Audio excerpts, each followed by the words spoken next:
Grace with Jen Ingram. And Leanne Bonnell. Don't forget to like and subscribe to our YouTube channel so we can get more content to you like this. I'm so excited. Yes. So tonight we're going to talk about choices, not like in the typical coachy way where you have to choose and all that good stuff, but what choices actually give you in real life. So, like, for example, okay, did you know that you have the opportunity to choose to do one thing? And if you choose to do 4 things at once, you haven't really chosen to do anything except put yourself in a prison of indecision. And Jen is laughing because she and I have discussions all the time about multitasking. And I tell her all the time how she can't do that. It's not possible. And she tells me all the time how it's totally possible as she's sitting there playing with her phone. I win again. But I'm reading this book called what is the name of this book? It's called hold please. It's called It's like essentialist or essentialism? Essentialism. I was going to call it the essentialist, but it's not. It's called essentialism. And in it, he was talking about choices. And his thing was that he went to law school and he was halfway through his first term in law school when he sat down and he brainstormed what he wanted to do with his life. And what came up was he didn't really want to go to law school. Everything in his life was there except law school. And he's like, well, isn't that interesting?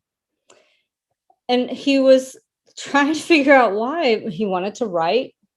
He wanted to teach. And someone along the way had said, well, go to law school. That way you can write about the law. You can teach about the law. You can lecture about the law. You can do all this stuff with law, but he had no interest. And somehow we ended up in the US and someone invited him to come and lecture or talk or write something anyway about something going on here in the US. And rather than saying, nah, I got to go back to school, he said, I'm going to choose to come to the US. So he went back to England, where he's from, because you can tell, because, when he reads the book, he's all proper and British. And he came back to the US and he concentrated on the thing that he came here to do. And that one choice changed his entire life because it was a choice and he went for it and he concentrated on it. And I got to thinking this morning on my 2-mile walk with excruciating back pain. That's another story. I know my choices obviously yesterday were poor.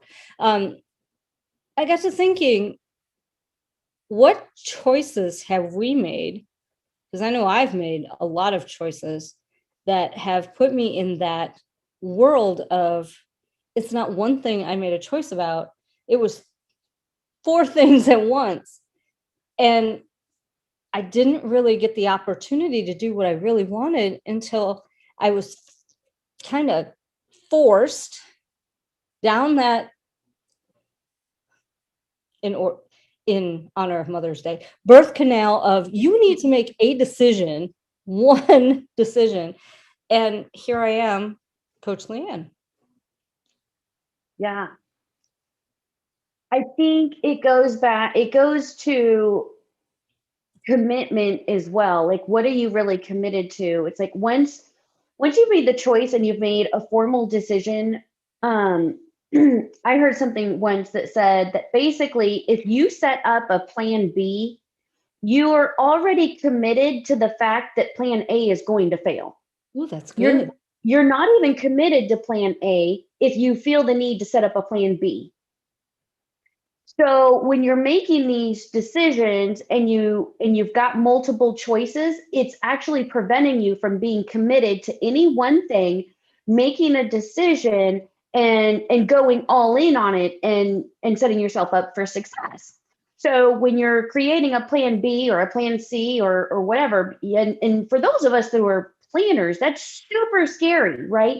If Oh, you're of a planning mindset, you're like, well, I need a plan B and probably a plan C. And you know what? A plan D, well, that wouldn't hurt either.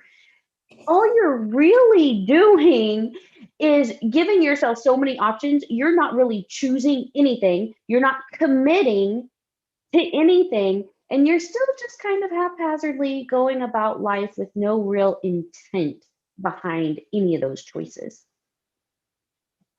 And I think that that's, yeah, exactly what he's saying, um, with what is essential,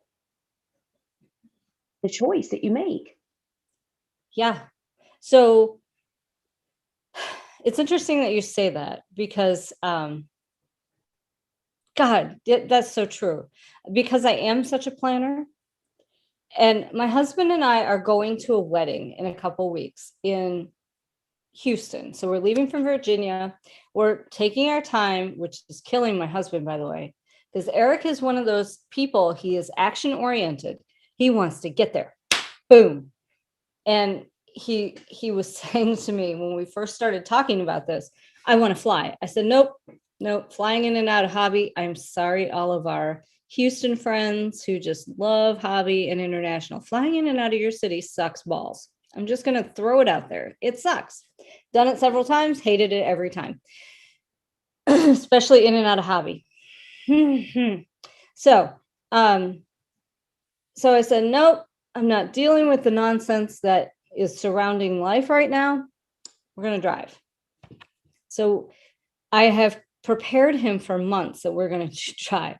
And then I said, we're going to mosey. And we're just going to do it. We're going to drive in, 6-8 hour spurts. I prefer 4-hour spurts so that we can stop and enjoy things. Like we can hit the Redneck Riviera, which for those of you who don't know, that is Pigeon Forge and Gatlinburg. We can stop, we can walk around, we can shop, we can do all that stuff, right? Pigeon Forge is nice. Right.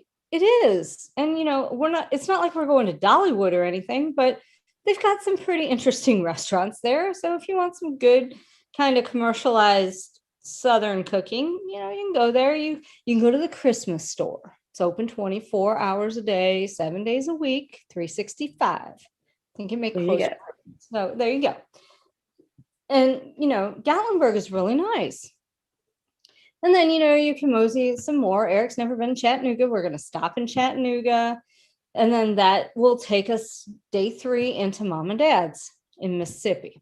And we have to take the trace. We can meander down the trace. There's a lot of history there. There's a lot of stuff that happened there. I say all that to say, we're just going to take our time, but Eric wants to get there. That's his thing. Got to get there. And I'm like, dude, we can just relax. Just get a hotel on the road.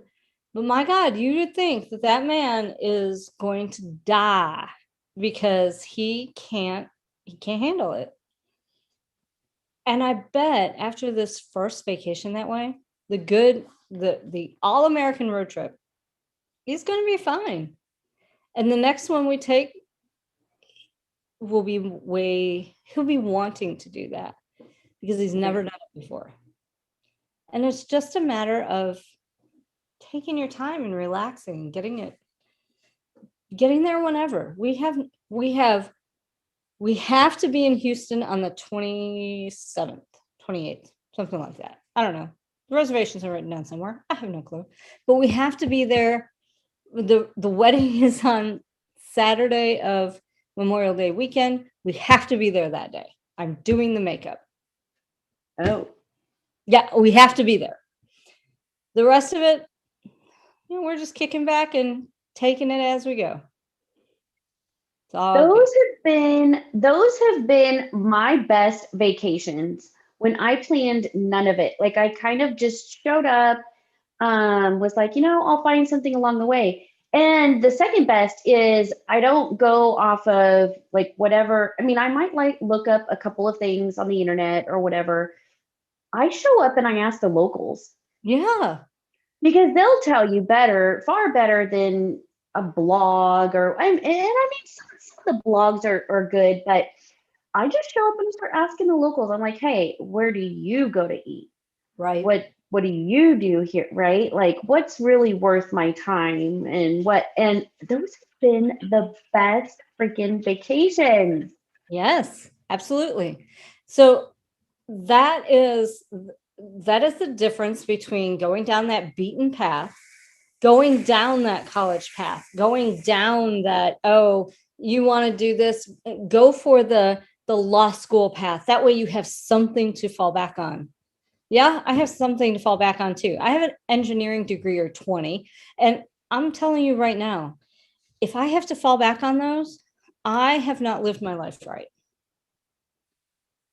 It's I kind of like, you know what I also always heard growing up, and actually this happened to me, but we'll tell athletes, don't sacrifice your college education because if you get hurt, you need something to fall back on.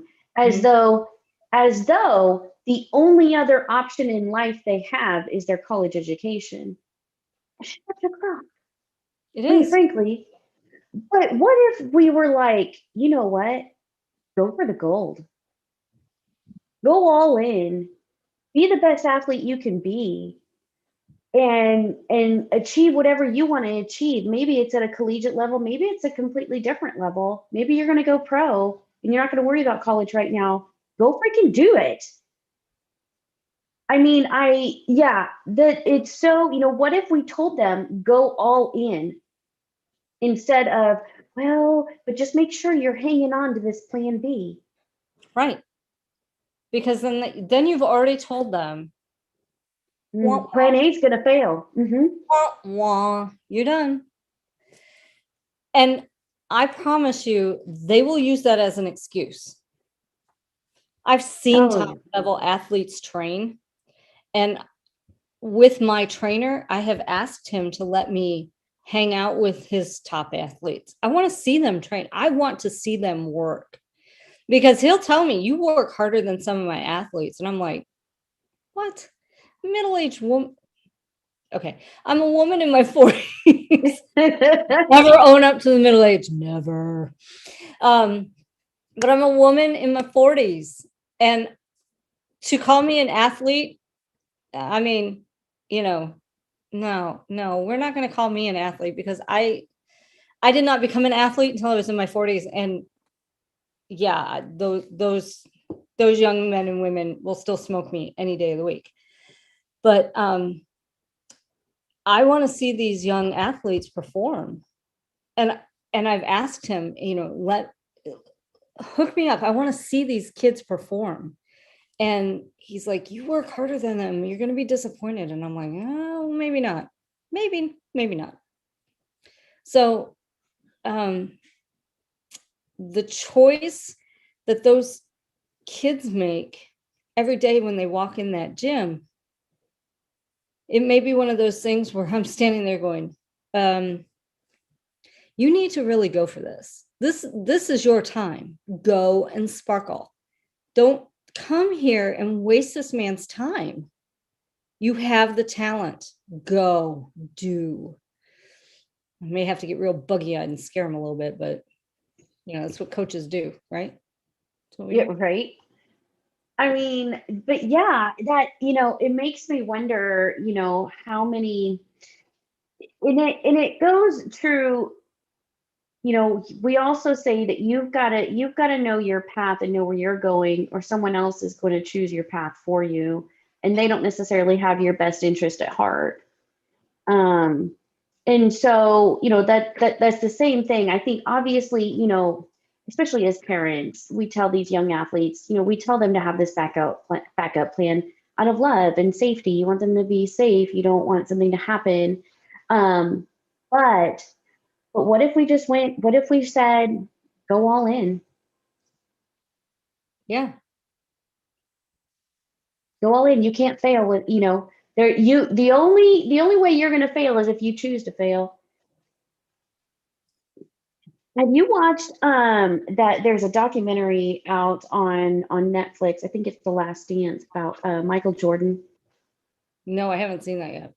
Oh, okay, okay. Well, I'll wait for you to watch it, and then we'll have to have discussions about that. But it's essentially this right here, where he was like, "No, I mean, I'm all in or nothing. I'm not going to sacrifice. I don't care about the contract. I don't care about the. I mean, it is so good, and seeing somebody who is just so focused of there is no other choice. I'm here to win.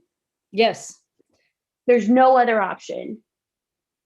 Well, the story is so phenomenal to begin with the fact that he would shoot baskets for hours. I mean, just hours, just perfecting his technique. His story is phenomenal. He was a winner from start to finish. There's no question about it. He was a champion from the day he decided, and he was cut from like the 9th grade basketball. He was cut all sorts of times. This story is just really amazing, and it's truly about somebody who made a choice.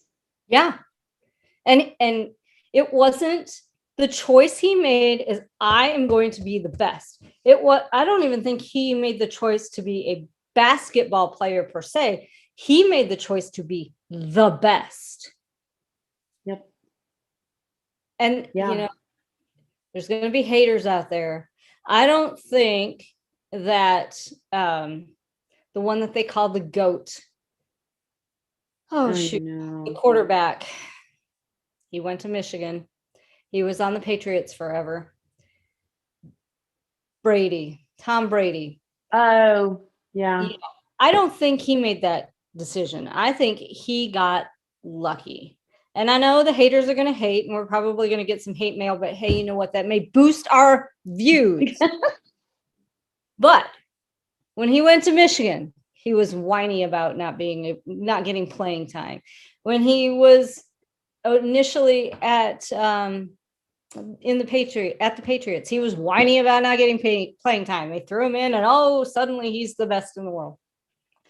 I'm not sure that he chose that. Like Jordan chose to be great at basketball. I think I don't know Brady's story. I'll have to look. I don't know. I'm just because I spent a whole lot of time at the University of Michigan growing up. Oh. And having grown up in Michigan, watching a lot of Michigan football, how somebody went to Michigan, they tell you, haha. Right. Same with the Ohio State. Right. That one too. Yeah. Yeah. So anyway, we're gonna get a lot of hate mail. Yay! Anyway, so guys, Jordan and Brady, Tom Brady, because mostly because I know Jordan's story better, but Jordan, I think he made a distinct choice. Brady, I think he just got lucky. Yeah, there's that. And I even think that when Brady moved to Tampa Bay and Gronk went with him, I don't think that they would have won the Super Bowl had he not had his number one boy with him down there in Tampa Bay with him.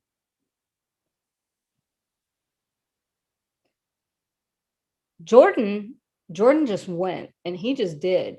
And he went to different sports. He went to baseball, for crying out loud. I don't know if they won the World Series. He didn't do so well, but he didn't not go. He went, he tried, he played. And he's like, I'm a basketball player. Yeah.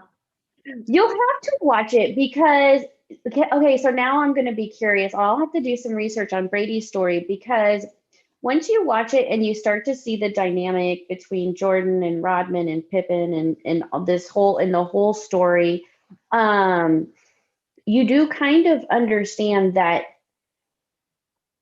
they did all have to be together.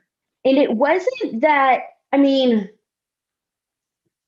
yeah. So when you say when Brady moved to Tampa, I would be curious though, like what that dynamic duo or whatever, what that dynamic was.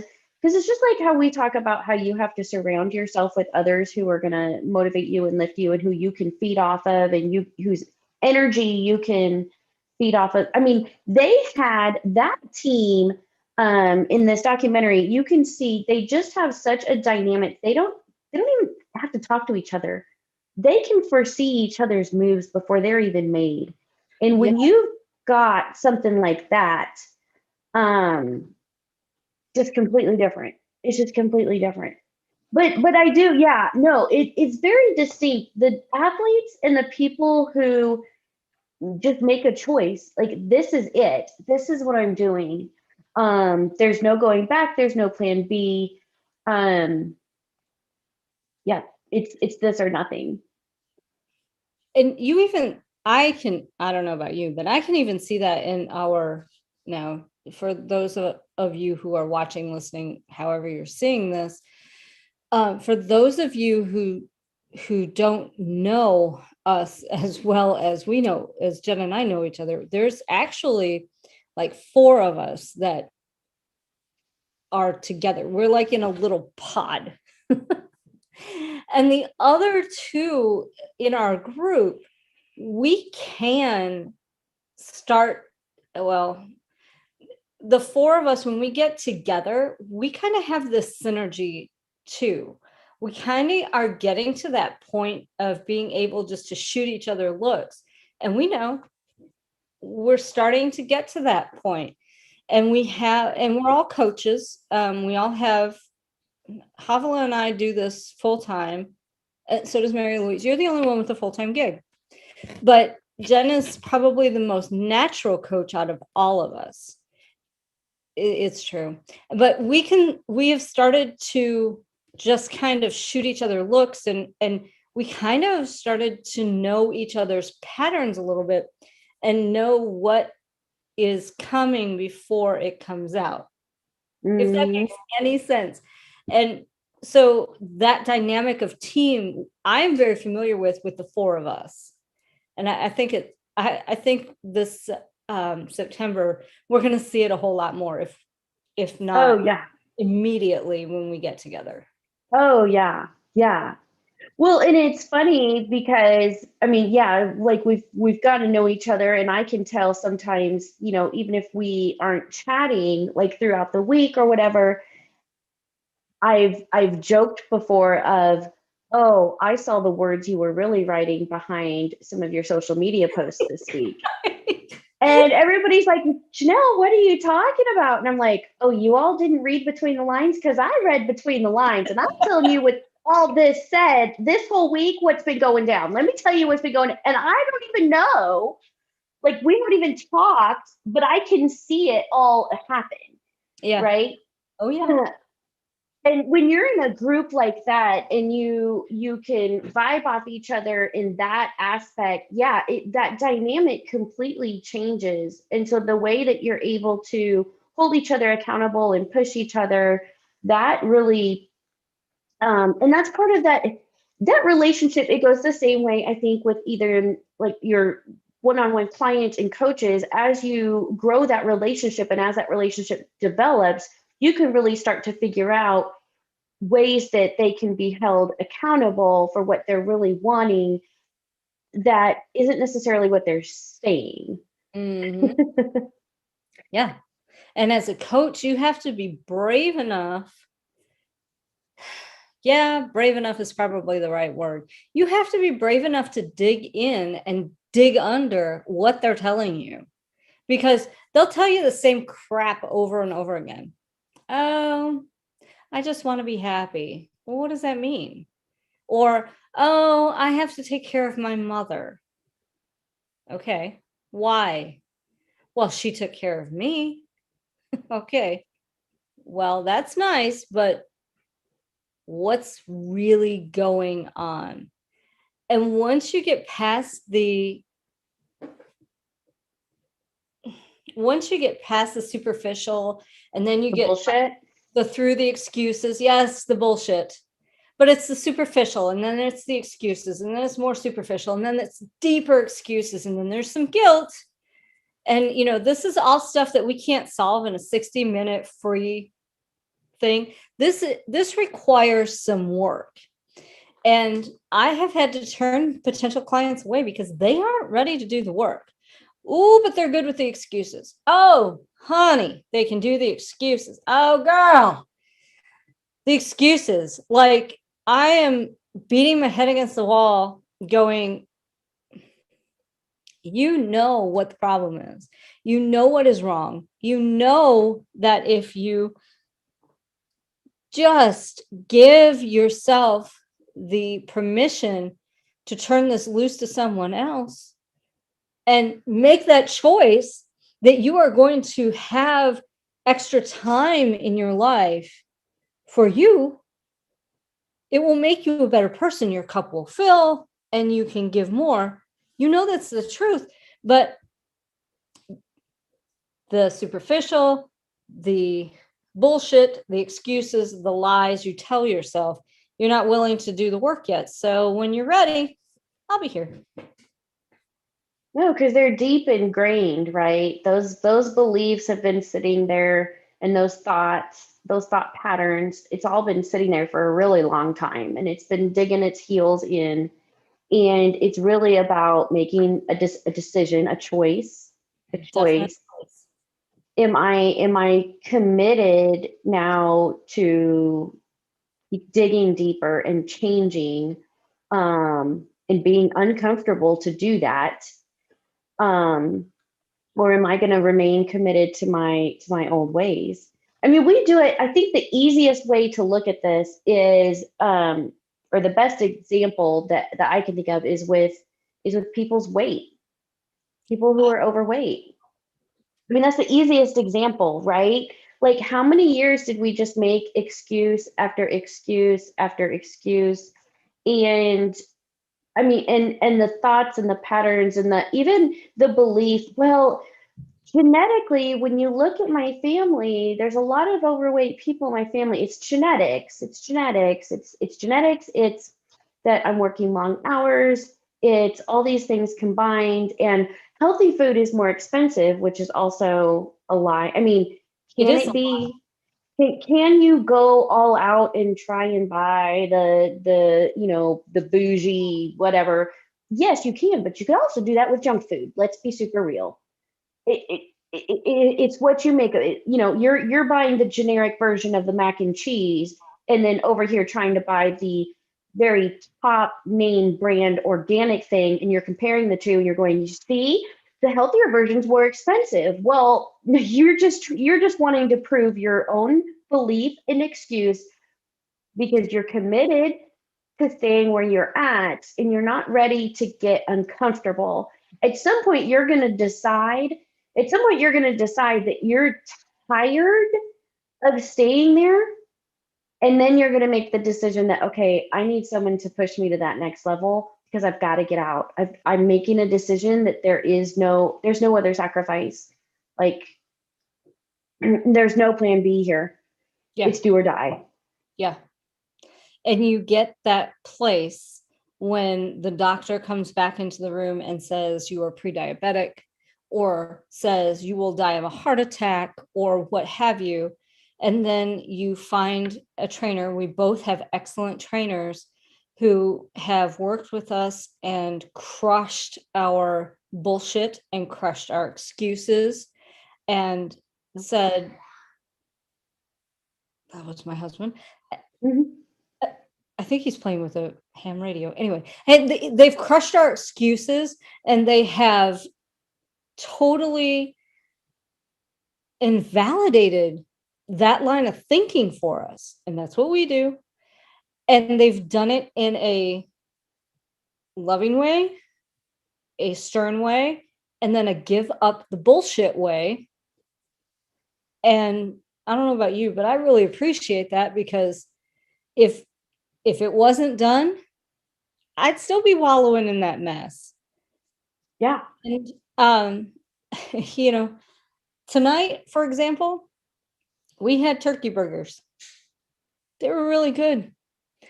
And carrots, baked carrots. Previously in my life, I would have had I would have said, oh my God, I'm doing a podcast with Jen. We need to go and get some food. We would have probably gone to The not drive McDonald's. through. Yeah, we would have gone to Arby filet chick something. Grab With extra bacon. extra bacon, and oh my God, don't forget the mayonnaise for the fries. And we would have just gotten the garbage, inhaled it. Oh, with an extra large soda. Don't forget. I don't drink soda anymore. I just drink water and tea. I don't even drink. I drink coffee once a week. And I'd feel like Jabba the Hutt sitting here, looking at all my chins. Now I'm looking at my chins in the shadow, going, I really have to move that ring light. And I feel so good. I feel human. And you know what? I'm eating the organic carrots, and you know what? I'm not eating the junk food. So who cares if I spend an extra 10 cents on organic carrots and, an extra 10 cents a pound or whatever it is on organic turkey, ground turkey. At the end of the day, is it better for me? I don't know. Am I spending more money? Yeah. But am I eating better? Do I feel better? Oh, yeah. And I'm not spending the time, the energy, and the gas to go to make whatever Chick-fil-A and put that crap in my body. Right. Well, and my question too, especially when somebody's like, well, I didn't have to go anywhere. I ordered delivery. And I'm like, so you waited 20 minutes for your delivery. Do you know what you could have cooked in 20 minutes? You could have already been done, could have been half the calories, twice as healthy of macronutrients, and literally in the same amount of time. But it's the story that we tell ourselves, right? I don't have time. I need to make this quick. I'll go get this, or I'll have this delivered, or whatever the case is. And the truth is, even getting in your car, going down the street, waiting in the drive-through, getting your order, blah, blah, blah, blah, and then getting back home to sit down and eat it is the same amount of time that you could have cooked something twice as healthy. And it doesn't have to be, I had someone say to me today, well, but I don't want chicken and vegetables. Then don't eat chicken and vegetables. I didn't. So I made pasta sauce. I almost exclusively make pasta sauce from scratch now because it's just easy, stupid easy. You put in the onions, you put in the garlic, you put in the if you're using root vegetables, you put in the root vegetables, you put in the zucchini, you put in whatever you want, and you just layer the flavors. You throw in the meat, you throw in the tomatoes, you let it cook. How long? I don't know, until it tastes good. I honestly do not know. And then you boil water, you make your gluten-free pasta. Takes 10 minutes. Ta-da, dinner. And because we had so much sauce left over from like a week ago, leftovers, all I did was make new pasta. Ta-da, dinner. It was like 15 minutes. I actually now no, and it's like, that's funny because like now I prefer like the zoodles or whatever they are, like zucchini noodles, almost more than, or like a spaghetti squash, more than I do pasta. Like I don't even miss it. I'm married to an Italian. I can't get out of it. So you have to do it. So we compromise with the gluten-free. Right. But it's just, again, it just goes back to the choice that you're making. It's, you can come up with all the excuses in the world. You don't have to only eat chicken and broccoli. No, nobody has said that. You also don't have to buy the most expensive organic item. We're talking about a scale between a deep fried Twinkie and some fresh chopped kale, and you're looking for something in the middle. Yeah. Like, and speaking of kale, I don't eat kale. I think it tastes like crap. My trainer doesn't eat kale. He thinks it tastes like crap. And he says, if you don't like it, don't eat it. It's not. Just because some Hollywood hottie sits there and goes, kale is so wonderful. I'm eating my kale chips on camera. Don't think that broad's not over there yakking it up into the garbage can because it tastes like crap. You don't have to. If you like carrots, eat carrots. If you like beets, eat beets. If you like artichoke hearts, knock your lights out. Yeah. You don't have to eat any of that. If you just like, plain old iceberg lettuce, have at it. Nobody's saying you have to eat chicken and vegetables. You don't have to eat that. You And do eat real food. you do need to eat real food. Absolutely. And the thing is, yeah, and we'll have to get on a different topic another time talking about that. But the point is it's about the choices that you make. And when you give yourself 50 choices versus the choice of, you know what, time is up. We're all on borrowed time. Time is up. I want to be living my life. What choice am I going to make? And what am I going to be committed to? That's it. The more choices you give yourself, the more plan B, plan C, plan D, you're never going to commit to anything. Nothing's going to change. It's the prison of consequence. In that case, you have hit it right on the head. You have given yourself so many outs that you can just slide right through and there's no reason to commit. Nope. There's no do or die. There's no Blues Brothers scene where they're driving through the mall. It's just not there. They have no reason to help the penguin at that point because they're like, screw it. You know what? I don't have to go and pay those taxes.